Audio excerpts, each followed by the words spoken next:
La haute société de l'aristocratie remplissait la salle magnifique du bal impérial. La mystérieuse inconnue faisait face à ces aristocrates pompeux. Les dames de la haute société, sans cacher leur mépris, observaient cette laide inconnue, dissimulant leur visage derrière de jolis éventails. Le bal impérial était magnifique. Les tables croulaient sous les desserts les plus délicieux. Les théières en porcelaine étaient remplies d'un thé exquis et aromatique. L'inconnu, sans l'ombre d'une gêne, s'est servi le meilleur morceau du délicieux gâteau. Couvrant modestement son visage de sa main, l'inconnu a savouré le goût parfait des fraises et de la crème. L'arôme de la vanille ajoutée est resté sur les lèvres de la jeune fille. L'inconnu se démarquait parmi les dames présentes. Ses manières à table étaient vulgaires et grossières. En portant la fourchette à dessert à sa bouche, elle réfléchissait à comment se comporter de manière encore plus désagréable. Et les dames de la cour chuchotaient timidement à l'écart, dissimulant leurs regards déplacés. Des regards, rien que des regards autour, des yeux remplis de mépris. Un jeune couple d'aristocrates invités au bal regardait l'inconnu d'un regard direct, sans cacher leur mépris et leur colère. La jeune fille termina calmement de manger les délicieux desserts et commença à boire le thé parfumé. Le temps est venu de faire connaissance. Devant vous se tient une jeune fille aux cheveux violets, avec une coiffure ridicule et une robe amusante, et elle s'appelle Assol. Assol se tenait devant le buffet et voyait parfaitement tous les regards de cette aristocratie impériale, mais elle devait les supporter. La jeune femme se retourna fièrement et le dos droit jeta un regard méprisant à toutes les personnes présentes. Une jeune fille avec une belle coiffure et une magnifique robe bleue, ne cachant pas son mépris, se détourna, dissimulant son irritation derrière son éventail. Assol sort fièrement par les portes ouvertes de la salle de bal impériale, sans dire au revoir à personne. La représentation est terminée. Assol regarde tristement la salle, suivant des yeux les portes qui se ferment.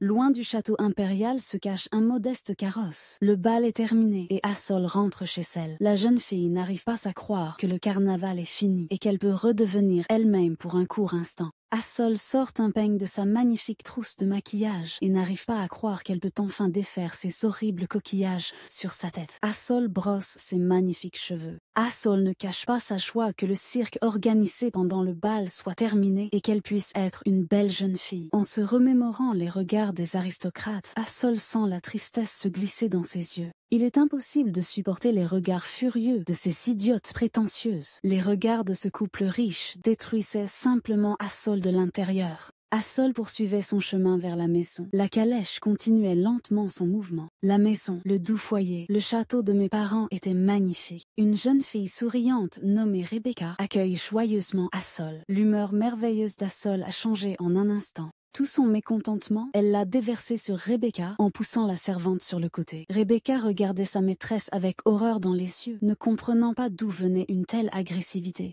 Les filles se séparent et partent dans des directions différentes. Assol, en colère et capricieuse, se rend dans ses appartements. Rebecca se tient modestement en bas, ne comprenant pas comment on peut avoir un si mauvais caractère avec une telle apparence. Assol s'est effondré sur le canapé et sans cacher sa joie, s'est félicité pour sa dernière performance. Mais quelque part, au fond de son âme, une goutte de déception s'est faufilée et le regard d'Assol s'est rempli de chagrin et de tristesse en quelques secondes. Assol regardait avec des yeux larmoyants. Elle était vexée d'être la seule à connaître la véritable raison de son comportement. Assol chassa sa tristesse et sa fatigue. Elle se rappela pourquoi elle avait besoin de cette mascarade et se félicita pour sa performance réussie d'aujourd'hui. Assol était assise sur un beau canapé dans sa chambre et se remémorait sa vie passée. Dans sa vie antérieure, Assol était une fille simple et modeste, vêtue de vêtements modestes, avec une mallette de maquillage sur l'épaule. Elle travaillait jour et nuit pour une méga star. Assol exécutait toutes les instructions, tout en subissant des insultes. Sans verser une larme, elle endurait les brimades.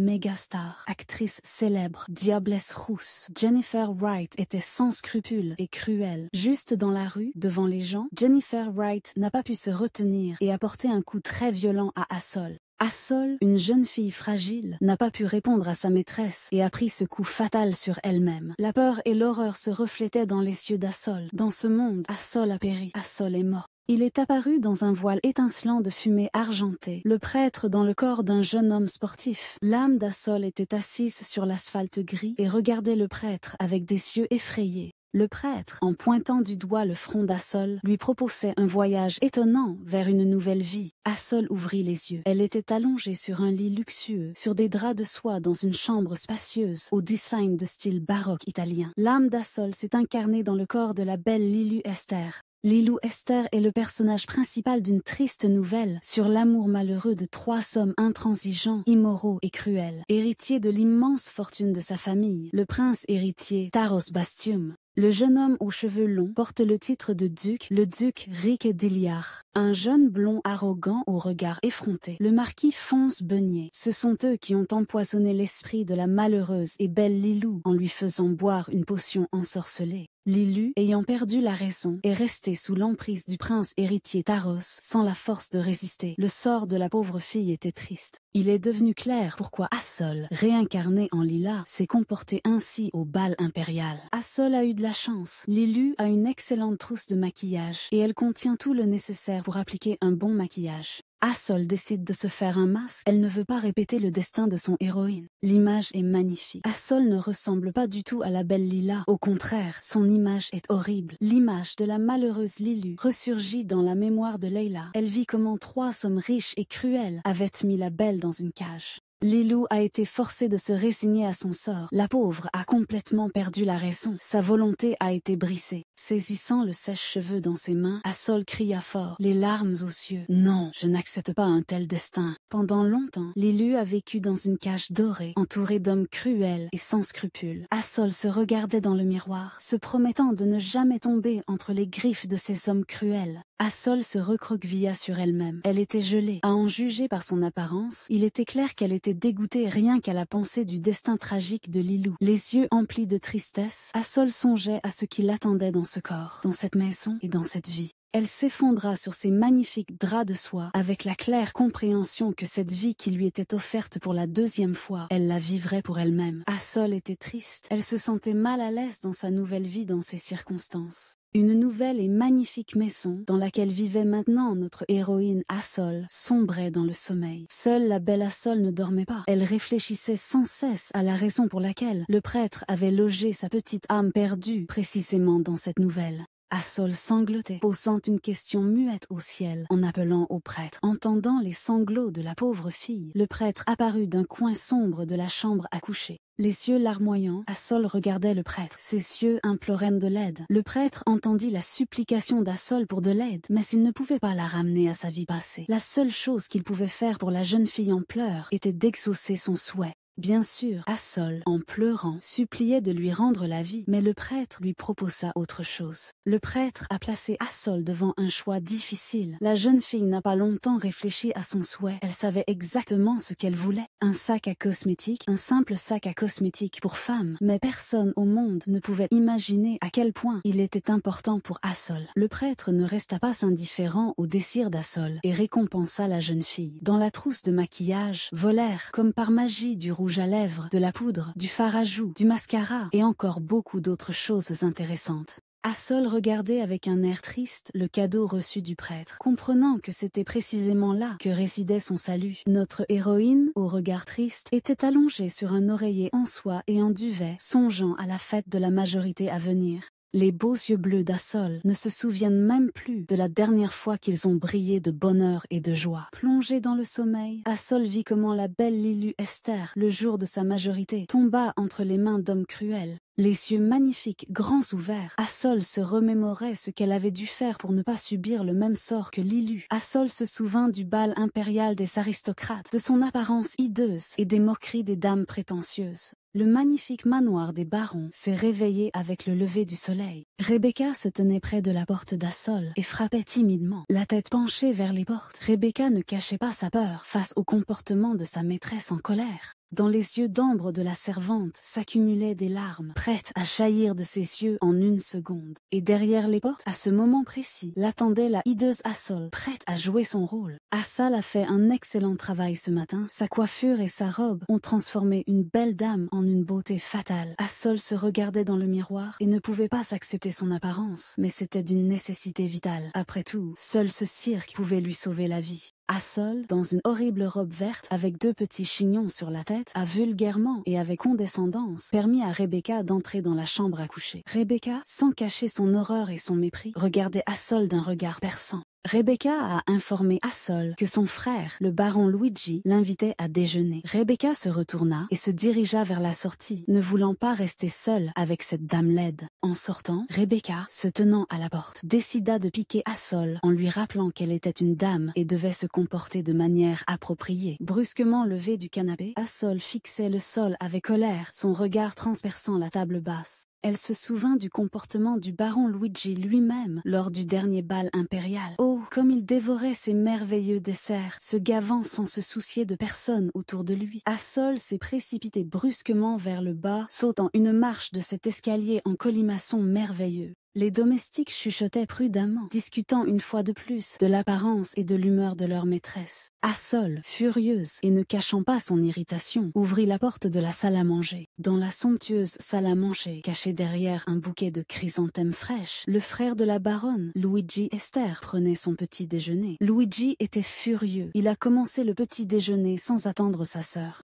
Assol décide de s'asseoir à la table, à manger magnifiquement dressé, dans le but de montrer son caractère insupportable et son apparence horrible. Luigi n'est pas content du comportement de sa sœur. Il critique Assol directement dans les cieux pour sa robe, sa coiffure et ses manières à table. Assol s'amuse. Luigi regarde sa sœur avec dédain, l'assurant qu'elle est la honte de la famille. Et son apparence, sa robe et sa coiffure sont complètement de mauvais goût. Assol est satisfaite de son image et fière d'elle-même. La tension et les éclairs jaillissent entre les proches. Ni Assol ni Luigi ne cèdent l'un à l'autre dans la dispute. Luigi, sans cacher sa moquerie, informe Assol qu'une fois majeure, elle se mariera et quittera le domaine familial. Assol était assise à la table du dîner, attristée de devoir cacher son vrai visage. Elle ne pouvait pas se dévoiler à son frère. Assol finit son petit déjeuner et essaie de quitter la salle à manger. Assol, dans une robe ridicule, avec une coiffure idiote sur la tête, ne laisse même pas paraître qu'elle est une jeune fille fragile qui rêve d'amour et de famille. Le jour du bal impérial était arrivé. Les servants ne cachaient pas leur rire et leur mépris pour la nouvelle tenue d'Assol. Assol était inimitable, défigurant son apparence et son image. Une robe en crêpe bleu foncé avec des nœuds rouges dans le dos, le dernier cri de la mode impériale. De telles robes étaient trop portées à peu près au début du siècle dernier. La servante raccompagne Assol, l'aidant à s'asseoir dans le beau carrosse. La somptueuse traîne de la robe balaie le sol. Le bal impérial en l'honneur de la majorité du prince héritier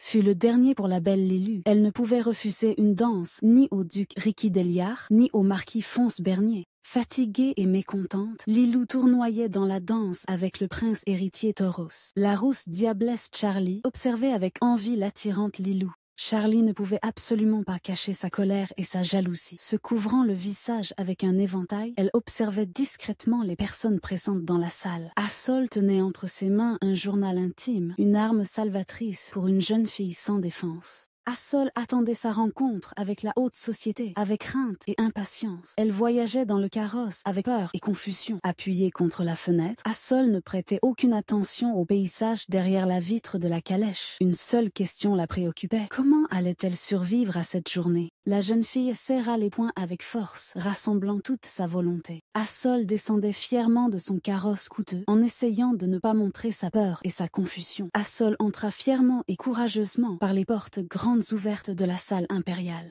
Les dames présentes au bal ont été horrifiées et indignées à la vue d'Assol. Elles ne comprenaient pas comment cette dame pouvait se présenter dans une telle tenue à un bal. Assol se tenait au centre de la magnifique salle et tous les invités la regardaient avec mépris. S'ils pouvaient seulement savoir dans quel but Assol se défigurait ainsi. Assol, le visage rougi, se tenait debout, les yeux baissés. Elle comprenait parfaitement que le spectacle avait eu lieu. Charlie, vive et sournoise, se démarquait parmi les invités présents. Sa robe magnifique était parfaite. Les jeunes dames, après avoir examiné la robe d'Assol, se détournèrent en gloussant. Elles n'essayaient même pas de cacher leur mépris. Un jeune brun, le majordome, agitant sa précieuse cape bleue, a annoncé aux personnes présentes l'arrivée de la famille royale et des princes héritiers. Un bel homme brun, vêtu revêtu d'un uniforme militaire de cérémonie, entra dans la salle de bal impériale, une cape en soie bordeaux flottant derrière ses épaules. C'était le prince héritier Thoras Bastium, le premier des trois méchants. Le duc Riquet de Larrey et le marquis Fonce Beignet suivaient. La famille royale était assise avec autorité sur des trônes dorés et observait ce qui se passait dans la salle de bal.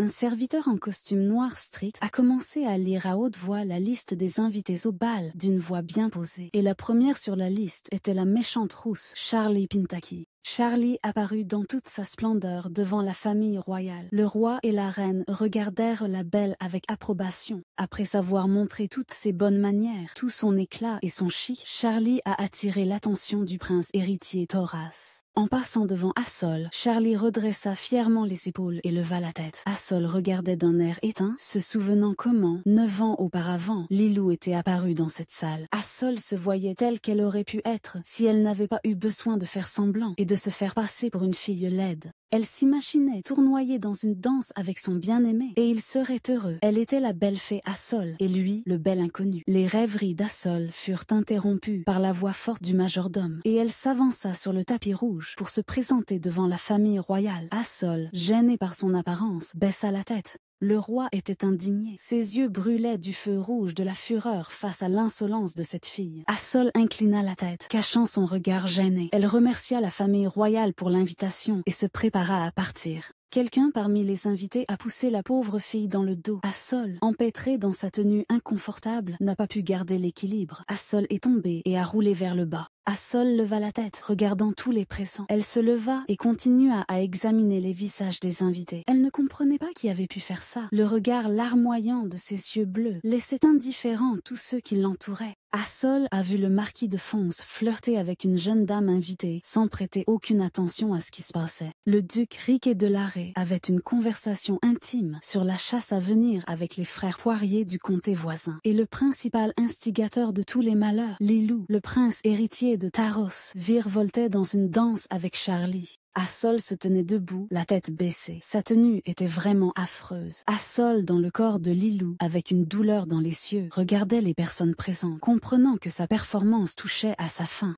Lilou se tenait dans un coin reculé de la salle de bal, essuyant les larmes qui lui étaient montées aux yeux. Charlie ne pouvait pas passer à côté, et entourée de ses amis, elle fixait Lila du regard. Les filles ne cachaient pas leur mépris et leur moquerie. Charlie n'aurait même pas pu imaginer ce qui était arrivé à la belle Lilou. Charlie regardait sa rivale, enlaidie par le temps, avec un rire dans les cieux. Assol, dans le corps de Lilou, comprenait que Charlie l'avait reconnue. Les yeux d'Assol se remplirent de peur. Elle remarqua le duc et le marquis qui s'approchaient. Ricky et Fonce se tenaient tout près, mais leur arrogance les empêcha de remarquer la mocheté qui était tombée. Assol a compris qu'il ne l'avait pas reconnue, mais elle devait quitter le bal rapidement. Assol se retourna et s'éloigna. Charlie, Fon et Ricky restèrent derrière la jeune fille, la suivant de leur regard hautain. Fon regardait avec une moquerie non dissimulée. Charlie ne cachait pas la joie dans son regard. Charlie, la méchante rousse, éprouvait une immense joie à la vue de ce qui était arrivé à Lilou. Charlie comprenait que c'était la fin pour sa rivale. Assol s'est précipité dans le couloir avec l'idée de quitter cet endroit le plus rapidement possible et n'a pas du tout remarqué Thoras qui se tenait dans l'ombre. Confronté au prince héritier, Assol, dans le corps de Lilou, fit un pas en arrière et s'affaissa doucement sur le sol, s'accroupissant lentement sous l'effet de la surprise. De haut en bas, droit dans les cieux, il la regardait, ce prince héritier même qui lui avait apporté tant de chagrin. Lilou le regardait d'un air muet et effrayé, espérant qu'il ne la reconnaîtrait pas. Thoras, avec son arrogance habituelle, se tenait en face d'Assol et la regardait d'un air vitreux. Assol a salué le prince héritier d'une profonde révérence et a demandé la permission de se retirer. Le prince n'était pas contre. En partant, il regarda encore une fois la jeune fille qui s'éloignait, sans comprendre son sentiment de doute. Le visage de Thoras exprimait l'incompréhension. Un soupçon de doute s'insinuait dans son esprit. Mais Thoras chassa les pensées complexes sur l'incident qui s'était produit et revint fièrement dans la salle. Le regard du prince héritier était fixé sur Charlie Pintaki. Charlie, la diablesse rousse, observait du coin de l'œil le regard du prince. Elle rêvait depuis longtemps de prendre la place de Lilou et d'entrer dans la famille royale. Le prince regardait Charlie et pensait à ce que devait être une épouse. Et dans ses pensées, Charlie était une personne très appropriée pour ce rôle. Le visage de Tora semblait préoccupé. Il n'arrivait pas à se débarrasser de l'image de la jeune fille qui s'enfuyait loin de lui. Assol, plus rapide qu'une flèche, volait à travers les vastes couloirs du palais impérial avec une seule pensée, rentrer chez elle au plus vite. Des pas assurés et rapides de chaussures chères et cirées jusqu'à briller. Luigi Esther, furieux, agitait nerveusement les mains en s'approchant de la porte de la chambre de sa sœur. Assol dans le corps de Lilou était allongée dans son lit. De retour du bal d'hier soir, elle n'avait plus de force. Elle s'était endormie sans même enlever sa robe de soirée. Lilou leva la tête de l'oreiller. Ses cheveux étaient ébouriffés, sa robe froissée et ses yeux gonflés par les larmes. Le frère Luigi criait avec colère sur la pauvre Lila. Une fois de plus, elle avait déshonoré leur famille en faisant tout un spectacle au palais impérial. Assol ne pensait même pas à prêter attention à son frère en colère. Elle venait de se rappeler quelque chose, un détail de la vie de Lilou. Lilou était toute petite quand elle est devenue orpheline, et aux funérailles de son père assassiné, c'était ce cousin Luigi Esther qui se tenait derrière elle. C'était lui qui devait élever Lilou et gérer l'argent de sa famille. C'est à ce moment-là que ce jeune homme pompeux et sûr de lui, le cousin de Luigi, est apparu dans la vie de Lilou. En écoutant son frère hurler, Assol imagina les conditions insupportables dans lesquelles vivait la petite Lilou et un air de pitié pour la pauvre enfant apparut sur le visage d'Assol. Assol ouvrit grand ses beaux yeux bleus, comprenant qu'elle ne devait pas se trahir. Tout le monde devait penser qu'elle était Lilou. Le scandale éclatait dans la chambre d'Assol. Assise sur son magnifique lit, Assol écoutait attentivement son frère. Luigi, en colère, a menacé du doigt et a annoncé qu'il s'occuperait immédiatement de la question et marierait Assol. Rebecca, la servante qui se tenait derrière Luigi, écoutait attentivement toute la conversation. Rebecca comprit que bientôt, il ne serait plus nécessaire de cacher sa relation avec le jeune baron. Les yeux d'Assol regardèrent son frère avec horreur et effroi. Rebecca, se cachant le visage derrière son éventail, souriait méchamment. Elle savait que Luigi mettrait la jeune femme à la porte. Rebecca, la sournoise, cachée derrière son éventail, comprenait parfaitement qu'elle deviendrait bientôt la maîtresse des lieux. Assol, resté seul dans la pièce, réfléchissait à son destin futur, les yeux emplis de tristesse. Assel regardait dans le miroir et y voyait la belle Leila. Ce n'est pas le moment d'être triste, pensa-t-elle, et elle décida de modifier légèrement son plan. Assol regardait l'avenir avec confiance. Elle comprenait parfaitement qu'il ne restait plus longtemps à endurer. Pendant une longue période, le baron enferma Assol dans le château et il ne lui restait plus qu'à observer le cours du temps par les fenêtres fermées, passant des journées entières à broder. Un jour, la patience d'Assol atteignit ses limites et elle décida de mettre de côté la broderie qui l'ennuyait. Assol se mit sur ses gardes et tendit l'oreille. Quelqu'un se faufilait manifestement vers la porte de sa chambre. La nouvelle servante frappa doucement à la porte et entra dans la chambre d'Assol pour l'informer que le baron Luigi l'attendait pour une conversation.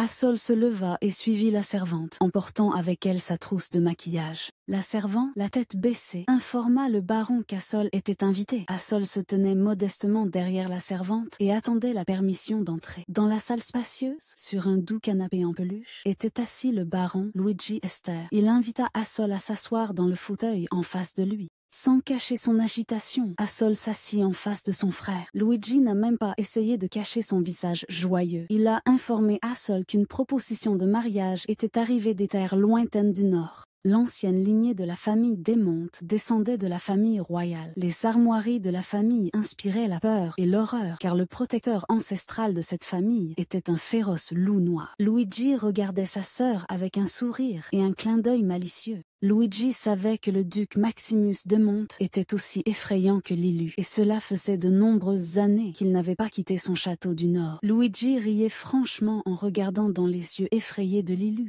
Assol, dans le corps de Lilou, n'arrivait pas à se souvenir où elle avait pu entendre le nom du duc. Assol était reconnaissante envers son frère pour un tel choix. L'essentiel était que son futur mari ne fasse pas partie du trio d'hommes cruels qui avait détruit Lila. Assol regardait son frère, écoutait attentivement Luigi et n'en croyait pas ses yeux ni ses oreilles. Luigi s'est levé de son canapé confortable et a informé Lily qu'elle partait demain. Assol, dans le corps de Lily, a été horrifiée par ce qu'elle a entendu et a commencé à demander du temps pour faire ses valises. Mais Luigi en colère était intransigeant. Il se leva de toute sa hauteur et pointa un doigt menaçant, disant que Lilu partait demain. Le lendemain, la valise marron en cuir véritable se tenait sur le seuil de la maison natale de Lilou. Assol dans le corps de Lilou regardait avec pitié le portail familier de la maison de ses parents. Le carrosse était avancé, tout était prêt pour le voyage d'Assol vers les terres du Nord. Le voyage d'Assol fut bref. En chemin, elle réfléchissait à la façon dont elle devrait se comporter dans sa nouvelle maison et à l'accueil qu'on lui réserverait. Un jeune homme bienveillant a accueilli Assol poliment et courtoisement au seuil même du palais du Nord. Le duc Maximus de Monte était magnifique, parfaitement habillé et bien élevé. Les yeux emplis de perplexité, Assol regardait le visage du duc. Elle ne comprenait pas qui avait osé traiter un si beau jeune homme de monstre. Le duc est un grand brun aux yeux bleus, bien bâti et sachant parfaitement se maîtriser. Assol n'arrêtait pas de dévisager le duc, ce qui dépassait déjà toutes les limites de la bienséance. Assol ne pouvait rien faire d'elle-même. Les yeux grands ouverts, elle fixait directement le visage de Maximus. Maximus a commencé à se sentir gêné par un regard si insistant. Le duc regarda la jeune fille qui venait d'arriver d'un air menaçant, la foudroyant du regard. La joie d'Assol a été remplacée par la peur. Elle a compris que le duc avait probablement un mauvais caractère. Une lueur de tristesse passa dans les yeux d'Assol.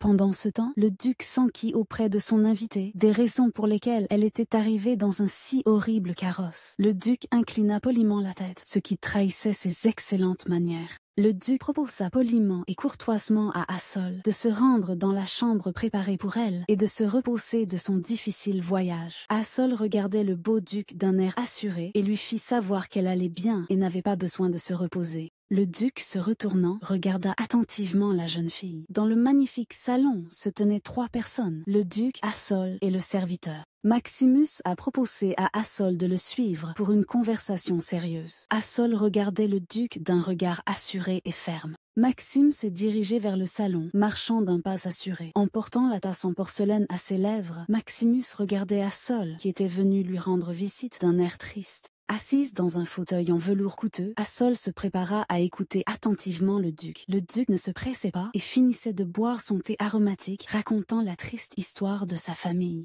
Le loup noir féroce, représenté sur les armoiries de notre famille, est le protecteur de notre clan. Mais il n'a pas pu protéger mon frère aîné de la mort, et celui-ci a péri. Assol regardait Maximus avec de la pitié dans les yeux. Maximus a continué de raconter à Assol la tragédie familiale des ducs de Démonte. Le duc, sans changer sa pose gracieuse, racontait avec dignité le drame familial. Assol écoutait attentivement l'histoire du jeune duc avec un respect et un enthousiasme non dissimulés. Les yeux d'Assol se remplirent, sinon d'amour, du moins d'une immense chaleur et d'une infinie tendresse en entendant cette histoire. La conversation se poursuivait, il racontait et elle écoutait attentivement. Le duc a informé Maxime de Monte de la mort de son frère et lui a parlé de son petit-neveu, le futur héritier du titre de duc et de tous les biens de la famille de Monte. Assol a écouté attentivement le duc mais n'a pas compris pourquoi il avait besoin d'elle. Le duc regarda Assol avec mécontentement et déclara à haute voix qu'il avait besoin d'un mariage blanc, car le garçon devait grandir dans une famille complète. Abasourdi par l'étonnement, Assol écarquilla les yeux.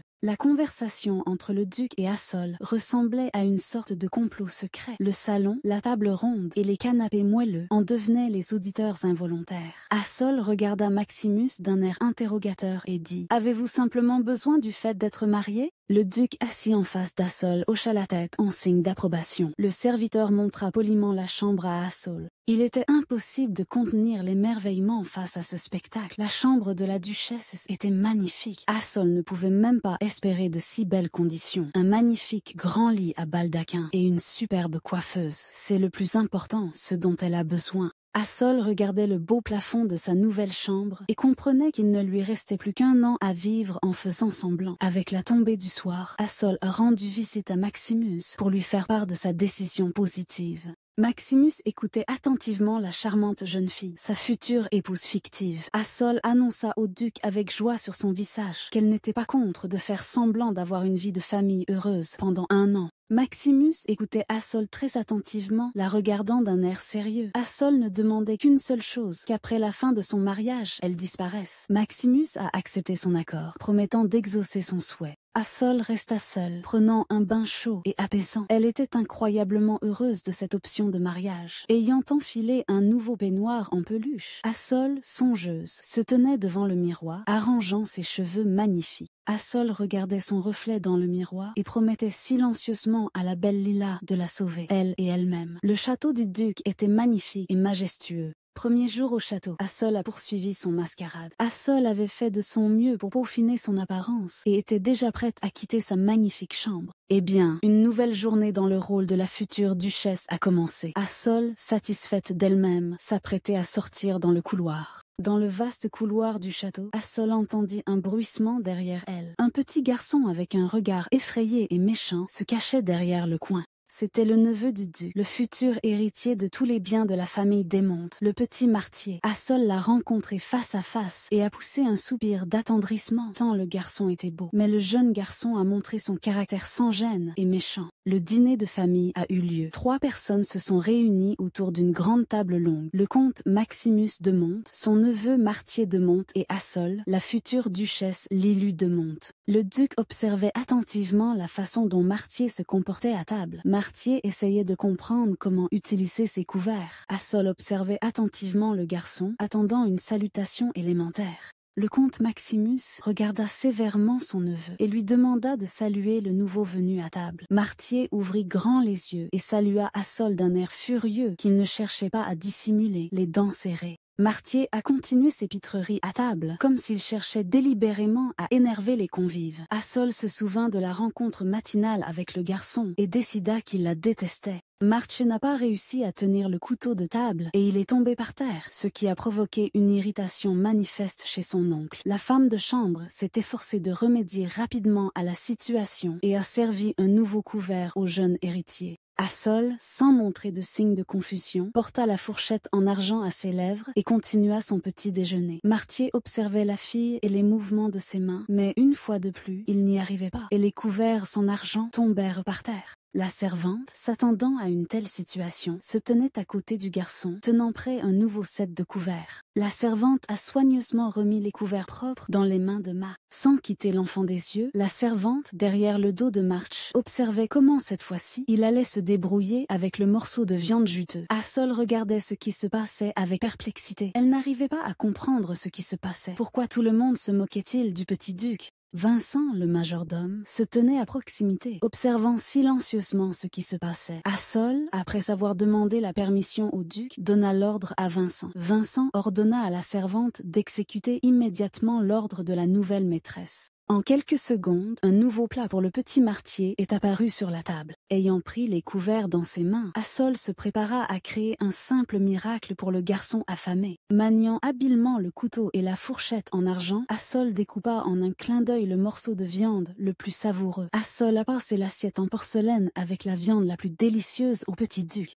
Le duc Maximus observait ce qui se passait avec un enthousiasme non dissimulé. Il ne savait absolument rien du comportement des jeunes enfants. Martier semblait content. Martier a commencé à manger la nourriture. Assol avait l'impression qu'il mangeait avec plaisir. Assol comprenait parfaitement le petit duc. Elle savait par elle-même ce que c'était de vivre quand tout le monde attendait quelque chose de vous et chuchotait dans votre dos. Le petit duc regardait Assol avec gratitude dans les yeux. Assol, les yeux plissés, essayait de ne pas pleurer de pitié pour le pauvre orphelin. Comme le jeune duc Martier des Monts était beau, un véritable ange. Assol frissonnait légèrement, elle s'est recroquevillée. La situation qui s'était développée lui était désagréable. Son regard était rempli d'incompréhension. Le petit duc la regardait avec un regard effrayé. Il ne comprenait pas la réaction d'Assol. Son regard exprimait de la peur. Martier s'est levé de sa place et a regardé les personnes présentes d'un air hautain, supposant qu'Assol était comme tout le monde. Elle aussi se moquait de lui. Assol, restant à table, ne quittait pas sa place. Elle poursuivit la conversation avec le comte Maximus.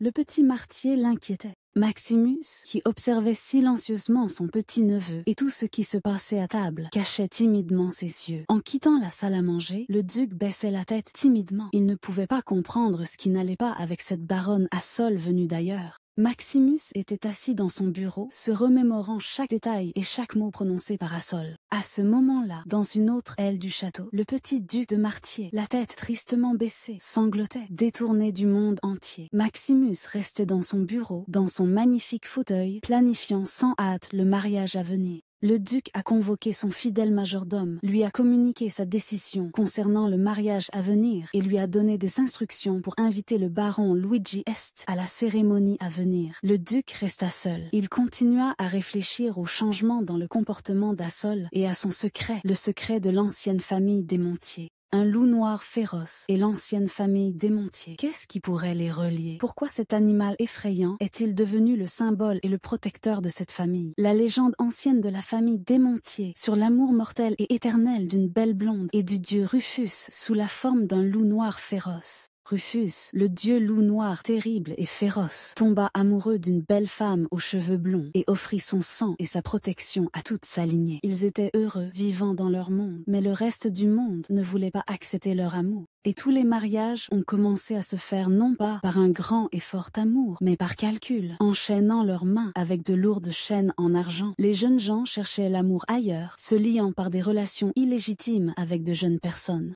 Maximus, plongé dans le passé, se remémorait l'histoire de sa famille. Le petit Maximus observait l'histoire de la relation de ses parents. Le père mentait à la mère, et la mère était follement jalouse, faisant à son mari des crises de nerfs sans fin. Le frère aîné de Maximus est mort en se retournant dans son carrosse alors qu'il se dépêchait pour rencontrer son véritable amour. Assis dans son bureau, Maximus pensait à son futur mariage et aux promesses faites à Assol. Ce sera un mariage vraiment fictif et avantageux. Le majordome a apporté du thé frais et aromatique dans la chambre d'Assol, sans oublier de transmettre le contrat de mariage. Assol s'est mise à boire le délicieux thé tout en étudiant les termes du contrat. Elle rêvait, dessinant dans son imagination une belle petite ville. Assol, belle et libre, commence une nouvelle vie heureuse. Vêtue d'une légère robe bleue, elle entre dans sa nouvelle ville et la vie est belle. Assol, la belle et la mignonne, a l'air comme elle le devrait. Elle est belle et heureuse. Assol est entrée dans le bureau du duc et a accepté chaque point du contrat qui lui a été proposé. En lisant les termes du contrat, une seule question est apparue dans la tête de la jeune fille. Pourquoi la date du mariage officiel a-t-elle été reportée à mai? La conversation a eu lieu dans le salon de réception, situé dans le bureau du duc et avait un statut professionnel.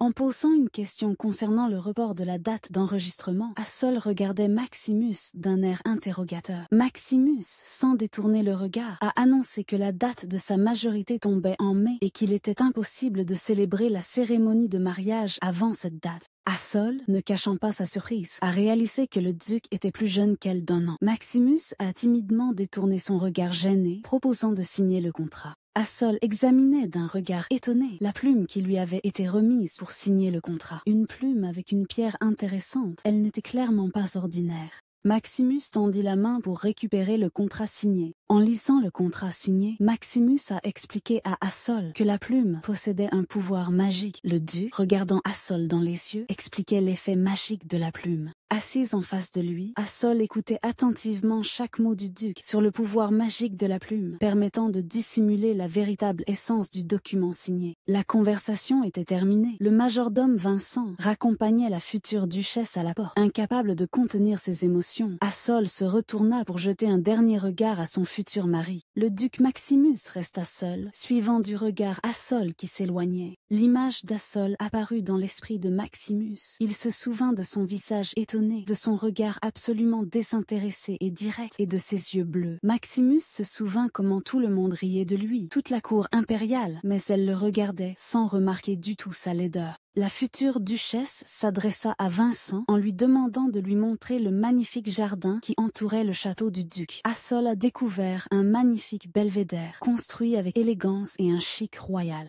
Un bruit étrange a détourné l'attention d'Assol de ses pensées lumineuses sur l'avenir. Le regard effrayé, Assol fixait le château au loin. La main d'Assol effrayée s'est tendue vers les buissons pittoresques aux fleurs bleues. Penché par-dessus la cloison, entouré d'un buisson luxuriant en fleurs, Assol écarquilla les yeux de surprise. En bas était assis le petit duc de Martier, se frottant l'oreille meurtrie. Assol a vu Martier. Martier était assis devant Assol avec l'air pitoyable d'un chiot battu. Martier s'était accroché l'oreille à un buisson vert épineux et suppliait Assol du regard de l'aider. Assol n'est pas restée indifférente à la demande du petit duc, mais a essayé de corriger son ton. Martier était trop brusque et ne savait pas du tout demander. Il ne pouvait que donner des ordres. Assol, sans prêter attention au ton du garçon, retira de son oreille une feuille épineuse de la plante. Dans les yeux de Martier se lissait de la gratitude, mais il ne pouvait pas se permettre d'exprimer ses remerciements à voix haute. Vincent a roulé la table basse dans le jardin, servant le délicieux café à la future duchesse. Une conversation intéressante a eu lieu entre le majordome et Assol. Vincent a invité Assol à visiter l'immense maison et a ouvert les portes de la cuisine devant la future duchesse. Les employés de cuisine ont salué la future maîtresse de maison. La rencontre entre le chef cuisinier et la future maîtresse de maison a eu lieu. Vincent a présenté la future duchesse Assol au chef cuisinier du château de Desmonts. Assol a continué à explorer le château et a ouvert la porte suivante. Elle a remarqué que quelqu'un se cachait d'elle au coin de la rue. Après avoir parcouru un peu le vaste couloir, Assol découvrit Martier qui s'était caché. Assol a attrapé Martier. Elle ne comprenait absolument pas ce que ce méchant voyou faisait dans la cuisine. Martier regardait Assol d'un air hargneux, lui faisant comprendre que cela ne la regardait pas. Assol n'abandonnait pas, essayant d'établir une relation avec le petit duc, lui proposant de boire du thé avec un merveilleux dessert. Assis à table, Martier n'arrivait pas à cacher son regard méprisant. Il ne comprenait pas comment elle pouvait porter des tenues aussi hideuses.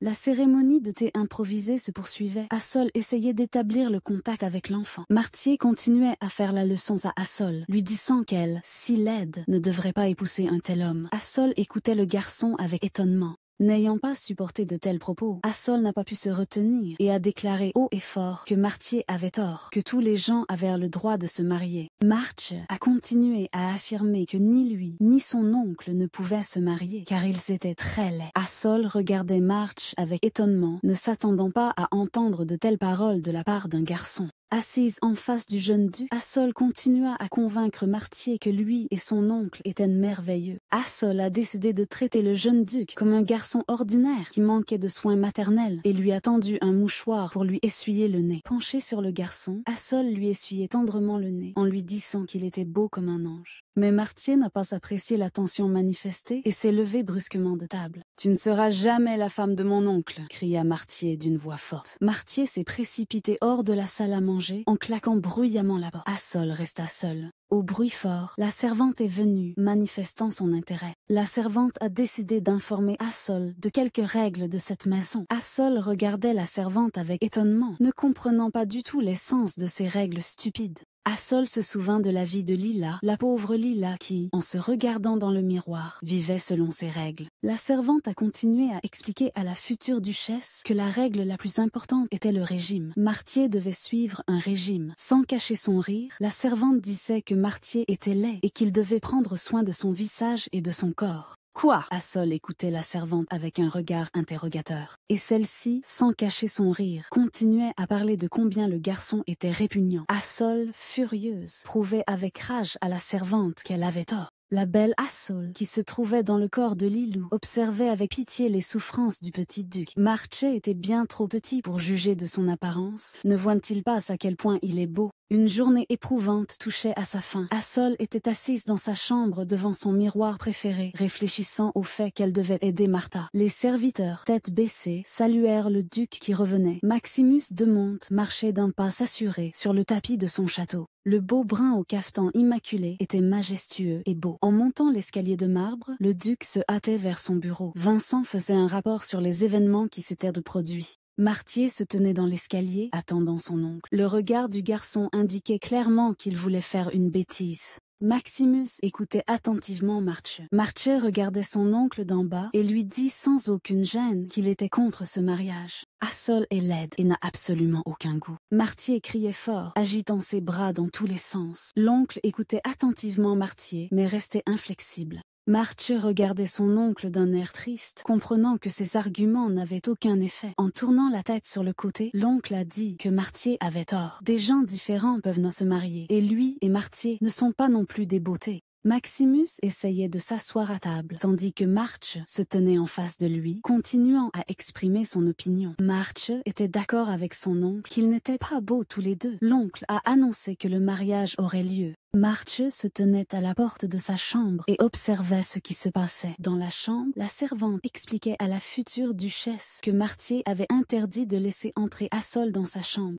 Martier est retourné dans le bureau du duc et a exigé d'interdire l'accès à sa chambre. Le majordome présent a commencé à raconter les événements qui s'étaient produits dans la maison. Les domestiques ne prennent pas leur future maîtresse au sérieux, a raconté Vincent. À ce moment-là, la belle Assol, ayant enlevé son maquillage, réfléchissait à la façon dont elle pouvait aider le jeune duc. Assise devant sa coiffeuse, elle composait un nouveau régime pour Martier. Assol a eu peur, car quelqu'un se tenait derrière les portes. Elle ne doit pas révéler son vrai visage. Le duc Maximus, agrippant la poignée de la porte, était déjà prêt à entrer dans la chambre d'Assol. Le duc, dans son juste corps d'une blancheur éclatante, se tenait sur le seuil de la chambre de sa future épouse. Assol, ayant réussi à retrouver son apparence précédente, l'accueillait avec un regard effrayé. Le futur couple était assis à la table à thé, conversant gentiment. Le duc, croisant les jambes, écoutait attentivement Assol parler de l'incident d'aujourd'hui. Assol a raconté à Maximus l'histoire de la servante qui avait dit que March était laid et lui avait interdit de manger des desserts. Assol n'a pas pu se retenir et a été grossière avec la servante. Assol regardait le duc et ne comprenait pas. Il ne l'écoutait pas. Ses pensées étaient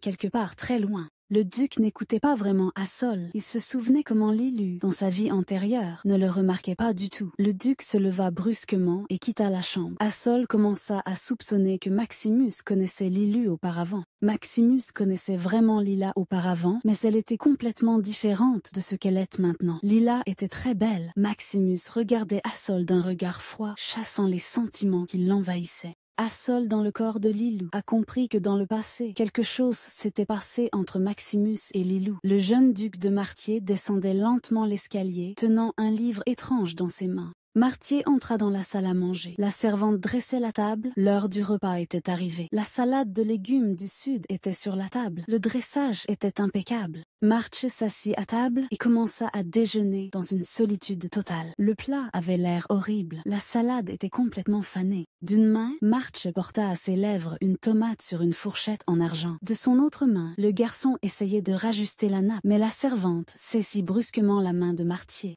La servante, tel un surveillant, se tenait au-dessus du jeune duc, lui faisant la leçon sur son comportement indigne. Martier a continué à manger la nourriture terriblement fade. La servante se tenait comme un surveillant et observait attentivement chaque mouvement du garçon. Pendant ce temps, Assol mangeait de délicieux petits pâtés. Après que Maximus lui ait interdit de quitter la pièce, Assol cessa d'appliquer du maquillage et d'utiliser des cosmétiques de camouflage. Elle était assise librement et sans contrainte sur son magnifique canapé. Assol mangeait un délicieux petit pâté, en pensant à quel point elle passait son temps de manière productive en captivité. Assol tournoyait dans une danse amusante, se rappelant à quel point elle avait eu la bonne idée de faire un paravent pour séparer sa chambre du salon. Un paravent blanc et épais, une excellente option pour se cacher des visiteurs indésirables et des regards indiscrets. Assol n'avait pas du tout peur de la solitude. Elle avait toujours avec elle sa trousse de maquillage et son journal intime, dans lequel elle avait si prudemment recopié la nouvelle sur la pauvre Lilu. Rien ne distrayait Assol de l'étude du journal intime et de la lecture de la nouvelle. Le bruissement derrière le paravent fit s'interrompre Assol. La jeune fille écarta brusquement le rideau et découvrit le garçon. Martier regardait Assol avec horreur. Il ne reconnaissait pas la laide Lila dans cette beauté. Se cachant derrière le dossier du canapé, Martier regardait la fille et ne pouvait pas croire que c'était possible. Assol dans le corps de Lilou, avec les yeux suppliants d'une belle dame, implorait Martier de croire que c'était bien elle. Martier regardait toujours sa future parente avec peur et méfiance. Assol était assise en face de Martier et lui demandait de ne pas révéler son secret. Martier s'assit en face de lui et commença à poser les questions qui lui venaient à son petit esprit. Assol regardait le petit duc, cherchant de la compréhension dans ses yeux. Assol révéla au duc de Martier le secret de sa transformation. Martin ne la crut pas et, s'approchant d'Assol, promit de garder son secret. Martier a exigé qu'Assol lui dise quelle magie elle utilisait pour sa transformation. La magie de la métamorphose ne peut être utilisée que par les membres de la famille impériale. Seuls l'empereur et l'impératrice connaissent le secret jusqu'au bout. Les sinistres mages noirs confèrent un pouvoir magique en l'enfermant dans des pierres précieuses enchantées.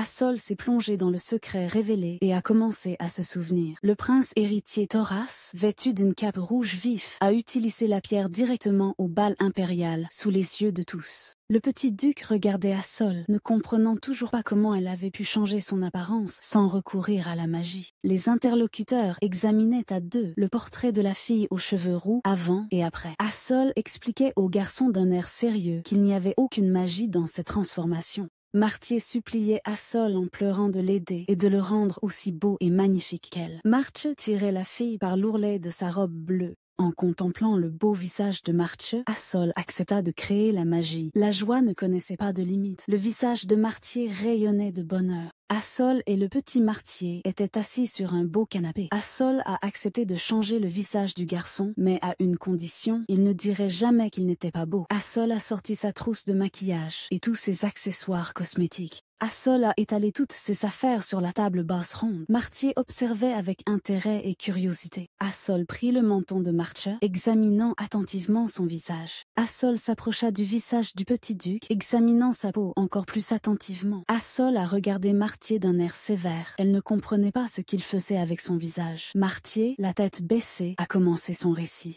Les servantes entourent Martier matin et soir et le forcent à appliquer des masques sur son visage, ce qui rend sa peau comme ça. Martier racontait son histoire, tandis qu'Alsu terminait son travail d'un air satisfait. Marche a pris le miroir dans ses mains, regardant timidement son reflet. Qu'est-ce que c'est? Il ne s'est pas reconnu. Tout est devenu bien pire. Qu'a-t-elle fait? Assol s'empressa de rassurer Marche et le tenant par les épaules, le raccompagna jusqu'à sa chambre à coucher. Marche s'est allongé sur le lit, posant sa tête sur l'oreiller moelleux. Le garçon s'est presque immédiatement plongé dans le sommeil. Assol regardait le petit duc et le plaignait, sachant à quel point il se sous-estimait. Assol observait le sommeil de Martier, se remémorant l'histoire de sa vie dans le monde moderne. Assol se souvenait comment, petite et solitaire, elle se tenait dans le quartier ouvrier de sa ville, ne trouvant pas sa place. Une gentille femme prit la petite Assol par la main et l'amena vivre dans une famille étrangère. Assol passa plusieurs heures au chevet du petit duc, et au premier rayon du soleil, elle retira le masque crémeux de son visage. Ayant tiré les rideaux aux fenêtres, Assol décida de se reposer afin d'accueillir le nouveau jour avec de nouvelles forces. Alsu s'allongea au bord de son lit et sombra dans un profond sommeil en quelques minutes. Le petit duc et la future duchesse dormaient d'un doux sommeil. Tard dans la soirée, Maximus est retourné chez lui. Dans le hall de l'immense château, le majordome Vincent attendait impatiemment son maître.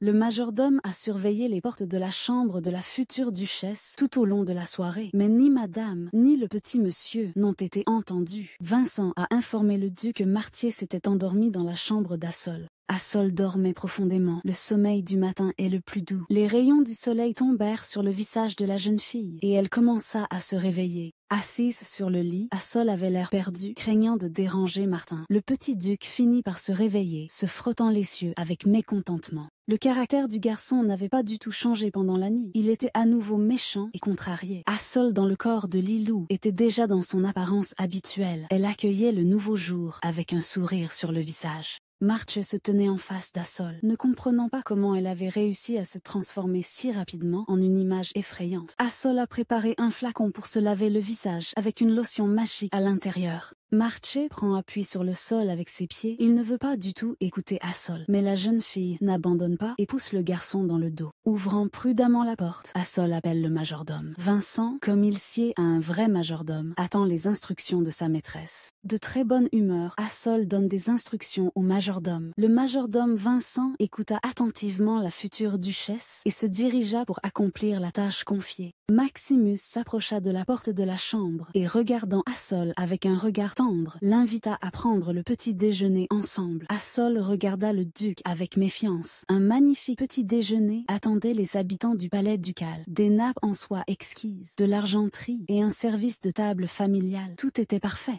Le duc Maximus buvait son thé sans se presser. Assol, dissimulant un regard prudent, examinait le duc sous tous les angles. Le petit duc de Martier était assis très maladroitement à table, les mains cachées sur les genoux. Le petit déjeuner était servi sur une magnifique terrasse. Tous les trois étaient timides et ne savaient pas comment commencer la conversation et le petit déjeuner. Maximus était magnifique. Il avait un goût impeccable et un sens du style. Soudain, une dispute sérieuse a éclaté à table. Maximus a essayé de réprimander Martier pour avoir dormi dans la chambre de sa tante, mais Assol a défendu le pauvre orphelin. Assol a informé le duc d'un regard joyeux que c'était elle qui avait laissé le garçon passer la nuit dans sa chambre. Le duc, l'air sérieux, était assis en face des conspirateurs, croyant chaque mot d'Assol. Assol fit un clin d'œil à Marcia, lui montrant que leur farce avait réussi. Le petit déjeuner n'était pas terminé. Assol voyait que le duc avait l'intention d'avoir une conversation sérieuse avec elle, et son regard s'emplissait de feu.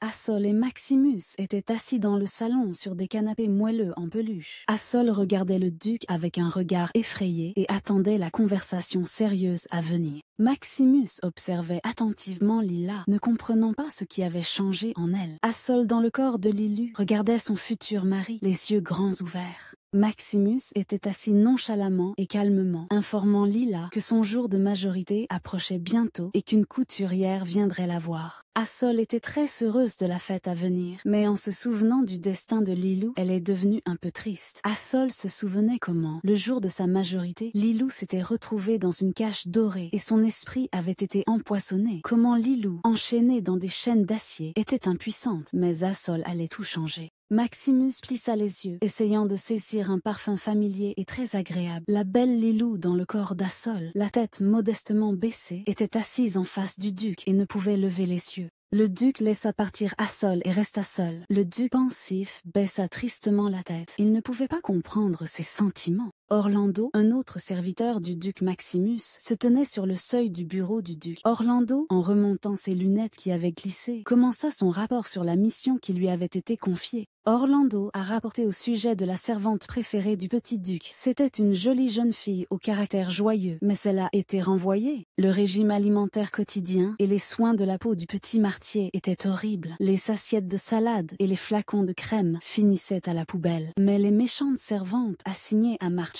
continuent de harceler le garçon dans le dos du duc Maximus jusqu'à présent. Assis sur le canapé en peluche de son bureau, le duc écoutait attentivement le rapport d'Orlando. Le duc réfléchissait, prenant une décision sur le sort de son neveu. Son esprit évoqua l'image d'Assol, pensive et tendre. Maximus a fermement décidé que désormais, ce serait sa future épouse qui s'occuperait de surveiller le garçon. Assol était dans sa chambre, assise sur un beau canapé sculpté. Elle attendait la couturière. Sur le sol en marbre claquaient de jolis escarpins raffinés. C'était la propriétaire elle-même de l'atelier de couture, Madame Aïcha Folle, une dame plutôt libérée. Aïcha Follet regardait Assol d'un regard incendiaire et hargneux. Assol, recroquevillé dans un coin de sa chambre, gratifia cette dame prétentieuse d'une flamme ardente d'irritation. Deux dames fières se sont croisées du regard. Aïcha, sans cacher son rire, a proposé de prendre les mesures. Aïcha Follet continuait à se tenir devant le canapé d'Assol et a prouvé qu'il était impossible de coudre une belle robe sans mesure précise. Assol se souvenait du passé et ne pouvait pas permettre que des mains étrangères touchent son corps. Mais la couturière a continué son récit sur les dames de la noblesse, sur la façon dont elles se déshabillent pour prendre les mesures.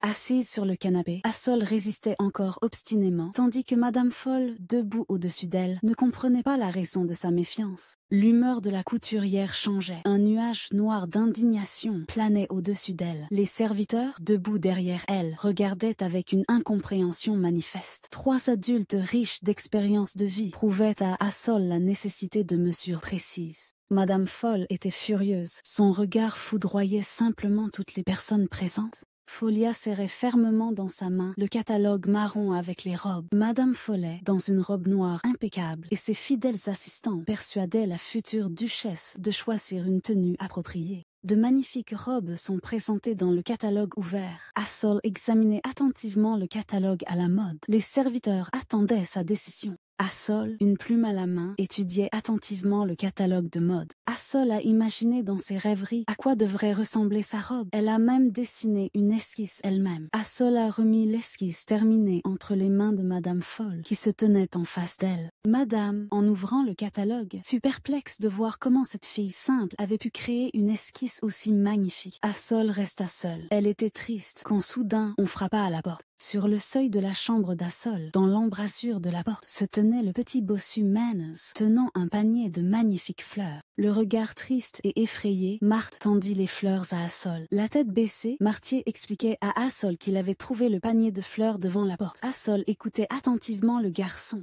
Assol était très heureuse d'un si beau bouquet. On frappa à la porte d'Assol vers le soir. Dans la pénombre de la pièce, Assol se dirigeait lentement vers la porte pour l'ouvrir. Sur le seuil se tenait le magnifique duc Maximus de Monte. Assol l'a rencontré dans une magnifique nouvelle robe. Elle rayonnait. Maximus a informé Assol qu'il était temps pour eux d'aller au bal impérial. Assol regardait attentivement le visage du duc. Assol a proposé au duc de s'asseoir sur une chaise devant le miroir. Maximus, éprouvant un sentiment de doute, s'est quand même assis à la coiffeuse d'Assol. Le sel derrière le dos du duc examinait attentivement son visage. Assol a sorti sa trousse de maquillage magique. Elle était totalement sûre de ses capacités. Assol, d'un geste léger de sa main, commença à remettre de l'ordre sur le visage du duc. Assol, penché plus près de Maximus, appliqua les dernières touches et lui demanda d'ouvrir les yeux. Les yeux ouverts, le duc fut frappé par sa métamorphose. Il était magnifique. Le duc, assis sur son fauteuil, ne pouvait s'empêcher d'exprimer son admiration pour Assol. Assol écoutait attentivement le duc. Une seule question le préoccupait. Pourquoi Assol ne pouvait-elle pas céder à devenir plus belle? Assol, confuse, craignait de révéler la vérité au duc. Les yeux tristes, elle le regardait simplement avec calme.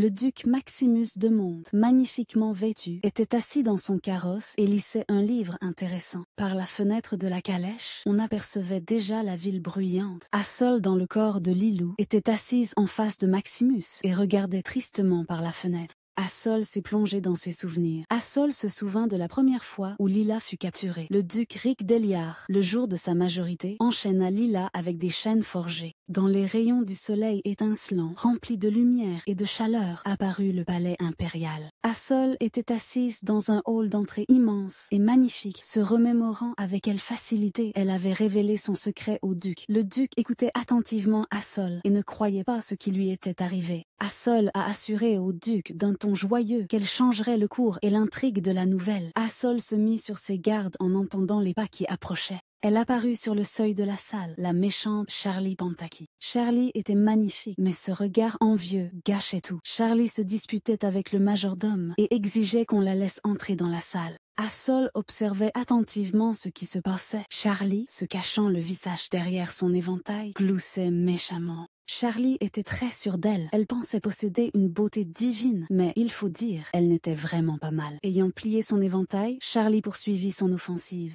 Assol est sortie à la rencontre de Charles. La future duchesse devait comprendre la raison d'une telle audace. Charlie, la rousse, regardait Assol sans cacher son mépris. Assol n'a pas cédé dans la dispute et était très déterminée. Mais Charlie n'avait pas qu'une seule question en tête, et le doute se lisait sur le visage de la belle rousse. Charlie s'est souvenu du prince héritier Thoras et du fait que lors du bal de l'année dernière, il avait choisi une dame complètement différente. Mais Assol rappela sa présence et demanda grossièrement à Charlie de quel droit elle donnait des ordres dans cette pièce. Charlie, sûre d'elle-même, s'assit sur le canapé en peluche et en agitant son éventail, déclara que des monstres comme Assol et Maximus n'étaient pas dignes de cette salle d'attente. Assol a à peine pu contenir ses émotions. Elle a failli se jeter sur cette salope. Charlie tourna la tête et ralentit le mouvement de son éventail en entendant un bruit suspect. D'un pas assuré sur le sol en marbre impérial, il entrait dans la pièce. Le duc Maximus de Monte, d'une allure magnifique, apparut sur le seuil de la salle d'attente impériale. Charlie s'est figé de surprise. Assol se tenait debout, accueillant son mari. Le duc regardait ce qui se passait dans la salle avec une expression interrogative sur le visage. Les dames étaient figées dans l'attente d'une réaction. Assol regardait son mari avec joie dans les yeux.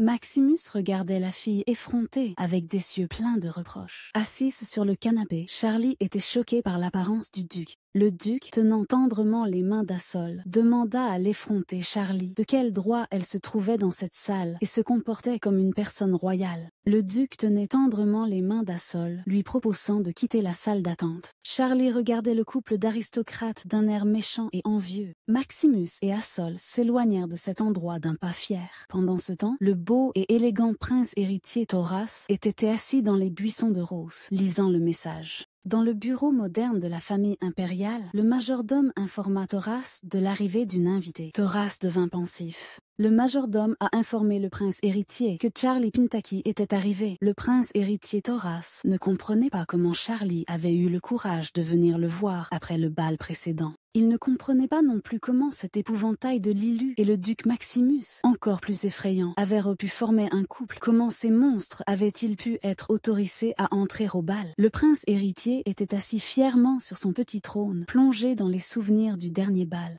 Il se souvint des chuchotements de la noblesse de la cour lorsqu'elle croisait le chemin de ces personnes disgracieuses. Maximus et Assol, se tenant par la main, entrèrent dans la salle de bal impériale. Les gens autour d'eux ne pouvaient détacher leur regard du magnifique duc. Le duc et la duchesse de Desmontes se tenaient majestueusement et fièrement, entourés de regards envieux. La foule ne comprenait pas comment ce magnifique duc avait pu choisir une épouse aussi laide. Maximus regardait la foule avec des yeux pleins de reproches. Le duc marchait fièrement aux côtés d'Assol, réfléchissant à l'avenir. Les pensées du duc s'envolèrent vers la révélation d'Assol. Il se souvenait. Assol doit disparaître dans un an. C'est pourquoi elle n'attire pas l'attention sur son apparence. Assol se comporte merveilleusement bien avec le petit March, et March a déjà commencé à s'habituer à elle. Le beau duc et la duchesse laide se tenaient face à face avec leurs offenseurs. Le duc Ric de Larrey, le marquis Fonce Bernier et la rousse Charlie Pintaki se tenaient devant le couple, s'efforçant à qui mieux de les saluer. Charlie s'avança, essayant d'engager le dialogue.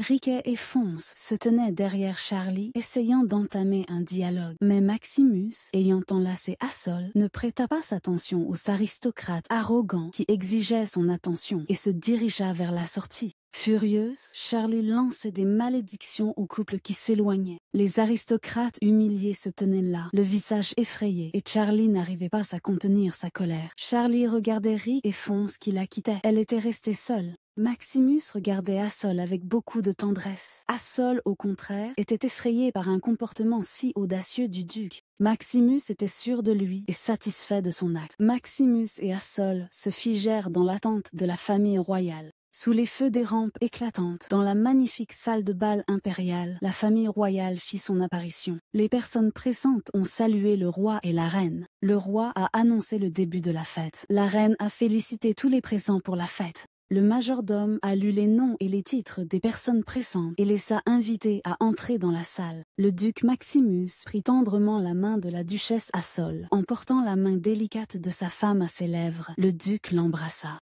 La foule était stupéfaite et Assol elle-même était perplexe face à l'exploit de Maximus. Le duc Maximus de Monte s'est présenté devant le roi. La main sur le cœur, Maximus jura de servir pour le bien du royaume. Le roi et la reine ont félicité le duc pour sa majorité et lui ont souhaité du bonheur. La cérémonie d'accueil était terminée. Maximus s'approche d'Assol. Les mains des jeunes gens se rejoignirent et se serrèrent fermement. Maximus et Assol avaient l'air heureux. Charlie Larousse regardait le marquis de Fontbenier d'un air affligé. Le duc Riquet de Larrey passa sans prêter la moindre attention à Charlie. Assol se trouvait dans la salle de bal, attendant avec appréhension sa rencontre avec le prince héritier. Le prince héritier Thoras Bastium regardait les aristocrates présents d'un air furieux. Assol détournait le regard, gêné. Elle attendait cette rencontre avec crainte. Elle avait peur que le prince ne reconnaisse Lila en elle. Assol a ajusté le beau médaillon précieux sur sa poitrine. Maximus a décidé de quitter la duchesse pour un court moment. Assol s'est retrouvé face à face avec le prince héritier. Le prince regarda Assol d'un regard froid, mais ne comprit rien. Il ne l'avait pas reconnue. La nouvelle compagne du prince héritier regardait avec pitié l'indifférence de Thoras envers sa personne. Incliné dans une révérence, Assol salua Thoros. La peur la paralysait. Soudain, Maximus s'approcha d'Assol et se joignit à elle pour saluer amicalement Thoras. Quelque chose a alerté le prince héritier et il a commencé à regarder Assol de plus près. La main de Maximus reposait sur l'épaule d'Assol, lui faisant comprendre tout le sérieux de son attitude envers elle. Le prince héritier et le duc se sont lancés des regards hostiles. Le prince ne pouvait pas pardonner au duc sa familiarité. La charmante compagne du prince a rappelé sa présence. La petite fille a invité le prince à ouvrir le bal. Taras et la petite fille se sont lancés dans la danse, ouvrant le bal. Le magnifique couple formé par le prince héritier et sa nouvelle compagne a entraîné tous les invités dans une danse tourbillonnante. Sans se faire attendre, Assol et Maximus furent les suivants à tourbillonner dans la danse. Ils étaient magnifiques. La magnifique robe d'Assol s'est soudainement déchirée le long de la couture. Assol regardait autour d'elle en refermant la déchirure de sa robe. Elle regardait Maximus avec effroi, ne sachant pas comment se sortir de cette situation avec dignité. Mais le beau Maximus ne perdit pas son sang-froid. Il prit Assol dans ses bras. Le puissant et beau duc Maximus souleva sa magnifique épouse dans ses bras et la porta à travers toute la salle de bal. Assol, blotti contre la poitrine de son mari, se sentait en sécurité. Le cocher attentif s'est précipité pour aider son duc. Le duc a jeté un regard menaçant au cocher, ayant ordonné d'ouvrir immédiatement la portière du carrosse et de se mettre en route. Le cocher s'empressa d'exécuter l'ordre. Dans l'obscurité de la nuit, il quittait le château impérial. Maximus continuait à tenir Assol dans ses bras, l'enlaçant tendrement par la taille. Assol, extraordinairement heureuse, se blottissait encore contre la poitrine chaude de son mari. Maximus tâta de la main la déchirure dans la robe et demanda avec colère qui l'avait cousue. Assol, légèrement embarrassée, a donné le nom de la couturière. Tout en continuant à tenir Assol dans ses bras, Gray a déclaré qu'elle méritait un meilleur maître. Maximus regardait sa femme avec un regard séducteur. Le regard tendre de Maximus troubla Assol, faisant apparaître une légère rougeur sur son visage. Le duc continuait à examiner silencieusement le visage de la duchesse. Maximus a passé sa main tendre sur le visage d'Assol, essayant d'enlever le masque. Maximus souriait. Il avait eu le temps de bien voir son visage sans masque. Assol, effrayé, regardait son mari d'un air interrogateur. Le duc regardait Assol attentivement et avec admiration. La route passa complètement inaperçue et les voilà déjà sur place, au château du duc. Le duc aida Assol à descendre du carrosse, la route l'ayant suffisamment fatigué. Le duc regardait attentivement Assol fatigué. Assol ne cachait pas sa fatigue, son visage semblait épuisé. La fatigue se lissait dans ses magnifiques yeux bleus. Assol se souvint de l'image matinale du duc et des notes de doute s'insinuèrent dans son esprit. Assol observait attentivement le comportement de Maximus. Maximus a tendrement enlacé Assol par les épaules et s'est empressé de la raccompagner jusqu'à la porte de la chambre. Assol n'arrivait pas à comprendre et regardait le duc d'un air pensif. Lors de leur première rencontre, le duc était complètement différent. Il était grossier et arrogant. Près de la porte de la chambre, Assol s'écarta du duc avec effroi, ne comprenant pas ce qu'il voulait. Le duc souhaita une bonne nuit à Assol. Assol, calmé, regardait Maximus avec tendresse dans les yeux. Maximus se tenait près de la porte, essayant de deviner les pensées d'Assol. Maximus se souvenait du mépris avec lequel les gens le regardaient quand il était encore un tout petit enfant. Et Assol n'était pas du tout comme ça. Ils se tenaient l'un en face de l'autre, se regardant tendrement dans les yeux. Assol regardait d'un regard direct et assuré. Les yeux de Maximus irradiaient de tendresse. Maximus a raccompagné Assol. Après avoir claqué la porte de la chambre, Maximus se retrouva seul. Maximus entra dans le salon et fut extrêmement surpris de voir le petit Martier et l'ancienne duchesse sur le canapé. L'ex-duchesse avait une excellente apparence. Une blonde éclatante au regard froid étreignait le Martier effrayé. La blonde souriait gentiment, cachant l'irritation et la colère dans son regard. Marche, assis sous la main lourde de sa mère, était très effrayé. N'ayant pas pu contenir son irritation, Maximus demanda à voix haute ce que l'ancienne duchesse faisait dans sa maison. S'étant levée, la blonde a déclaré qu'elle avait le droit absolu de voir son fils. Le duc a exprimé son mécontentement au serviteur pressant. L'ex-duchesse foudroyait de son regard perçant. Maximus s'est empressé de partir, mais la dame a déclaré qu'elle exigeait du respect et qu'on lui rende sa chambre. L'histoire de la famille de Monte remonte à un nombre incalculable d'années. Le sang d'une belle femme et d'un féroce loup noir coule dans les veines de chaque homme de cette famille. Toutes les filles de cette famille qui se sont mariées sans amour ont été malheureuses. Ils perdaient facilement leurs bien-aimés et abandonnaient leurs enfants. C'est ainsi que la mère du duc Maximus l'a abandonné et le même sort attendait le petit Martier. Maximus, s'appuyant contre le mur, ressentait une douleur insupportable. Se tenant le cœur, il cherchait un médicament qui pourrait le calmer. La malédiction de la famille de Monte, le duc, les yeux fermés, avalait l'élixir préparé. La fiole en verre était vide et gissait sur le sol. Maximus a continué à se remémorer son enfance horrible et sa mère. Il demandait tellement d'amour et d'attention. Quand le duc a grandi, il a décidé qu'il n'aimerait jamais. Le duc contrarié partit errer dans les labyrinthes de son château. Pendant ce temps, Assol se préparait à dormir, assise devant le miroir dans sa chambre. Assol s'examinait dans le miroir, essayant d'enlever son maquillage du matin. Elle se souvint du bijou que Maximus lui avait offert. Le tenant dans sa main, elle le regardait, fascinée. Ce matin, le majordome a remis un précieux cadeau à Assol. Le magnifique coffret et le superbe bijou en or avaient l'air parfait. Assol regardait le majordome avec gratitude, lui transmettant ses mots de remerciement. Vincent a écouté attentivement tous les mots et les a transmis au duc. Assol a fini d'examiner le bijou qu'on lui avait offert. Assise devant le miroir, elle s'empressa d'exécuter les instructions du duc. En sortant de sa chambre, Assol ferma les portes somptueuses. Assol entr'ouvrit la porte de la chambre des domestiques. Elle devait choisir une assistante. Les serviteurs la regardaient avec étonnement. Le jeune majordome regardait Assol d'un air interrogateur. Assol regardait les servantes d'un air exigeant. Elle interrogeait les servantes sur leurs qualités et leurs talents. En observant les jeunes filles, Assol n'arrivait pas à se décider. Le jeune majordome était assis en face d'Assol, aidant la duchesse à faire son choix. La belle Assol sûre d'elle a fait son choix.